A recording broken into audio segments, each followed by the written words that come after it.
Hi and welcome to the second episode of TheKetoPod, the pod that dives deep in the area of ketogenic diets and everything related to ketosis and ketones.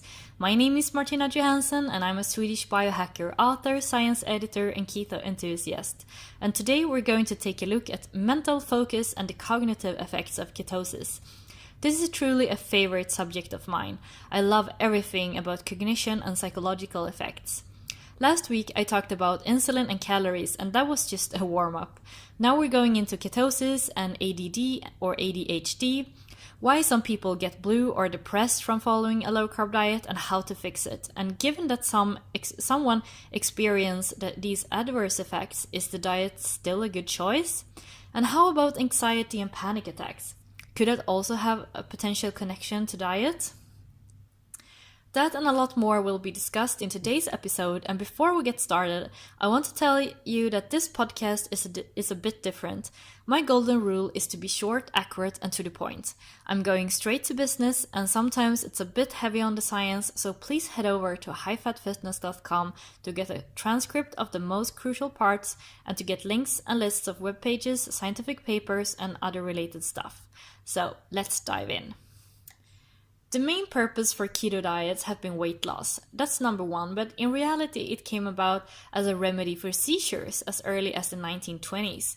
Being able to control blood sugar and insulin has a wide range of benefits, it seems. But the mental benefits has just recently been a topic of discussion, mainly among biohackers and memory champions. I was a master student when I started a keto diet, and I had a terrible focus and rarely sat an entire lecture. One lecture was 90 minutes and I left after about 45 minutes. I just couldn't concentrate, and even if I studied a lot, 80% of my time was spent on Facebook, forums, making coffee, chatting with friends, and this is very far from my current work strategy, thank God. And I don't think it's all in the diet, but I do think there's a reason to think diet has a tremendous impact. Sugar in diet is crucial to handle concentration difficulties, and I believe that if we can raise our levels of ketones to around 0.5 millimoles per liter, that will severely dampen the release of insulin. Why is that important? Well, because chronic insulin causes an increased release of cortisol, which is considered a trauma for the body, and that is severe stress. Cortisol affects the brain and prevents the uptake of dopamine. Dopamine is key here. It's the neurohormone responsible for motivation, focus, and reward. It's also essential in learning and memory. When dopamine is low, we get fidgety and we can't sit still, and severely low dopamine. What is that? Well, it's Parkinson's disease, right? So low dopamine will cause behavioral changes because the brain needs its dopamine. So adrenal junkies, people that love fast cars, people that will jump out of an airplane and stuff like that, they are actually self-medicating. Kids with low dopamine, they get into fights and do all kinds of stuff to create some drama to increase their dopamine. There is an important difference here between Parkinson's and ADHD. In ADHD, there's enough dopamine, but it's the reuptake that doesn't work. Parkinson's means that dopamine production ceases because of cell death. So, I'm a fan of stories and what people report about their experiences. Everything can't be quantified and measured with scientific methods, and when loads of people start report similar stories, I don't think that can be ignored or dismissed because of insufficient scientific data. I believe that sometimes the proof is in the pudding. If we look at ADHD or ADD people from the LCHF or keto community, people report just as a big difference between eating normal food and low carb as the difference between low carb and keto with traceable blood ketones. The ketosis seems to provide another level of mental clarity. But how does it work? What is ketosis doing with the brain? One clue here is epilepsy and neurotransmitters. Epilepsy is transient electrical discharges in the brain's nerve cells, and it's through these discharges that the brain cells communicate with each other. They occur due to sodium and potassium ions passing through the cell membrane, creating a difference in the electric potential, spreading the pulse through nerve cells and dendrites. You know, brain cells have like a node with tentacles spreading outwards, dendrites and axons. And in the end of each longer tentacle, in the end of each axons, there's a gap called a synapse, across which impulses are sent. And these impulses are electrical and chemical signals, neurotransmitters such as dopamine, serotonin, norepinephrine, etc. And in epilepsy, these electrical discharges are kind of derailed, and neurons are just firing uncontrollably for a short while, generally a minute or so. And in severe cases of epilepsy that doesn't respond to medication, that's when the keto diet is a successful treatment and has been for many decades now. So I found this article from American Epilepsy Society titled Calorie Restriction and Ketogenic Diet Diminish Neuronal Excitability. In this article, they explain why keto works for epilepsy. They perform experiments with rats where they try regular diet, ad libitum, calorie restriction, and keto. Spoiler alert, keto gives the best result, but calorie restriction also performs well in the testing. They write that the calorie restriction is an anticonvulsant, antispasmic, and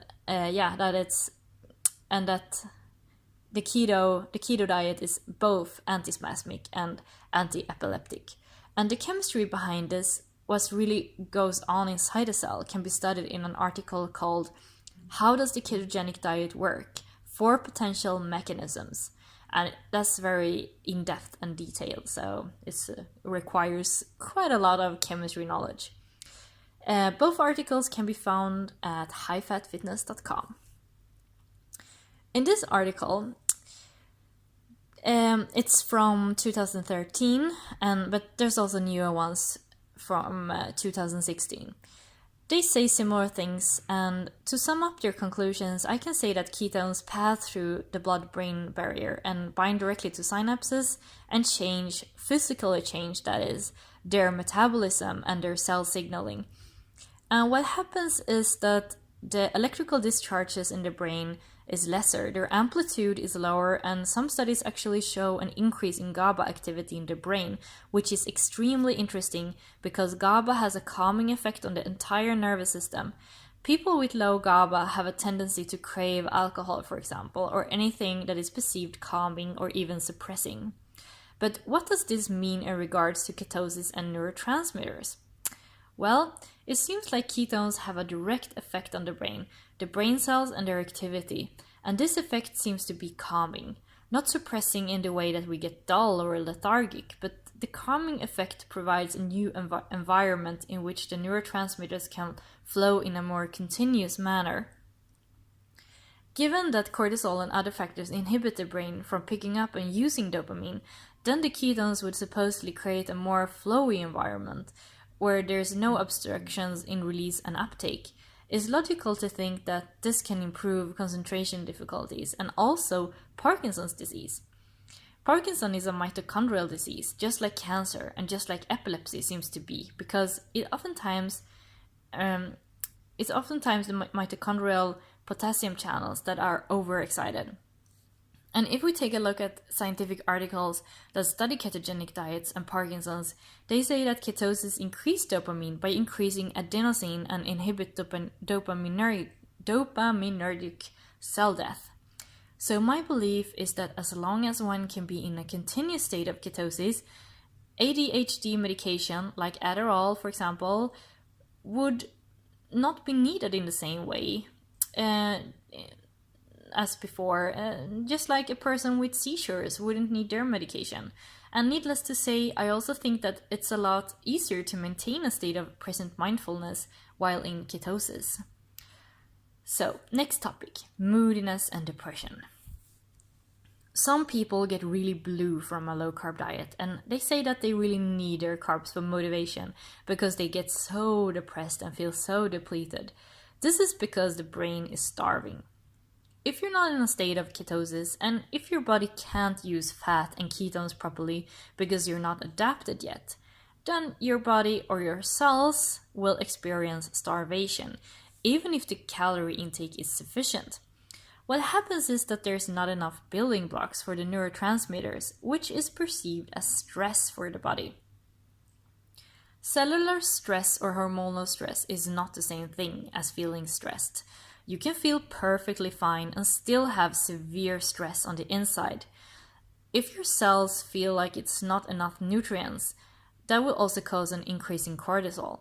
The result may be weight gain, weight plateaus, water retention, sleep difficulties, and these are all signs of high cortisol, as mentioned before. Cortisol affects the brain. And there are studies showing that cortisol inhibits dopamine and serotonin in the brain, but that short impulses of cortisol actually increase serotonin. So one way to improve one's mood on the keto diet is by exercising. And that is also crucial for keto adaptation, to train the body to make use of all these ketones. No vigorous exercise is needed, but hit me with your thoughts about this, because this is a pretty interesting topic, I think. Another theory is that we don't get enough of an amino acid called tryptophan on the keto diet. And tryptophan makes 5-HTP together with B6, zinc, and magnesium, which in turn converts into serotonin. One explanation for this could be that we eat less foods that contain tryptophan.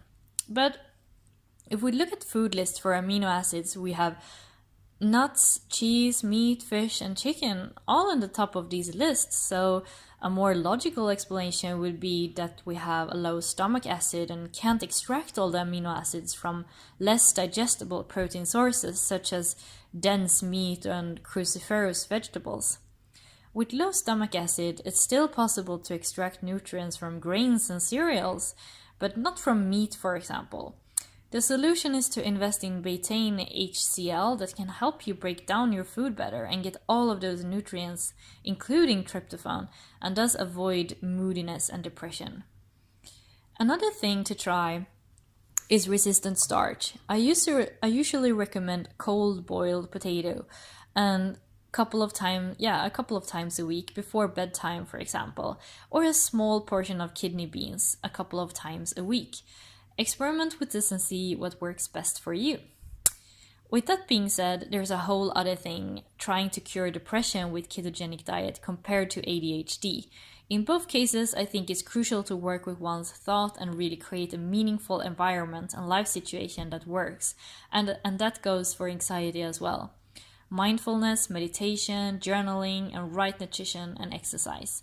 According to Journal of Clinical Nutrition, the brain gets more energy per unit oxygen when in ketosis, which makes ketones a more effective energy source than glucose. Another interesting thing is that the amount of mitochondria increases inside the brain cells when the brain is running on ketones, which improves memory, language, and abstract thinking.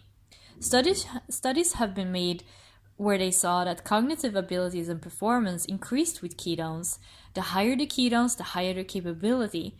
And this article is called Dietary Ketosis Enhances Memory in Mild Cognitive Impairment, and it's published in Neurobiology of Aging, 2010. So, to round up, I think it's safe to say that ketones are good for our brains and effective when it comes to memory, learning, and overall mental performance. So, if you have an exam coming or you need to be very productive, ketosis is a great tool. However, if you have sleeping difficulties, worry, anxiety, moodiness, maybe there's a point in being more careful.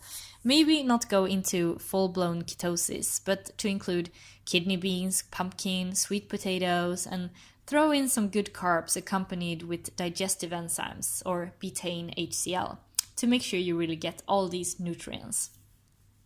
You can also test for leaky gut. There's a major connection between depression and leaky gut, for example. But the first step is to make sure you get all the right nutrients so that the body can synthesize your neurotransmitters and other hormones. So that's all from me, and please head over to highfatfitness.com and check out my Instagram page, highfatfitness, to tell me about your experience and thoughts. And don't forget to check out my new book, The Ketogenic Guidebook. You can pre-order it on Amazon. So see you in the next pod or video or vlog, and thank you for listening.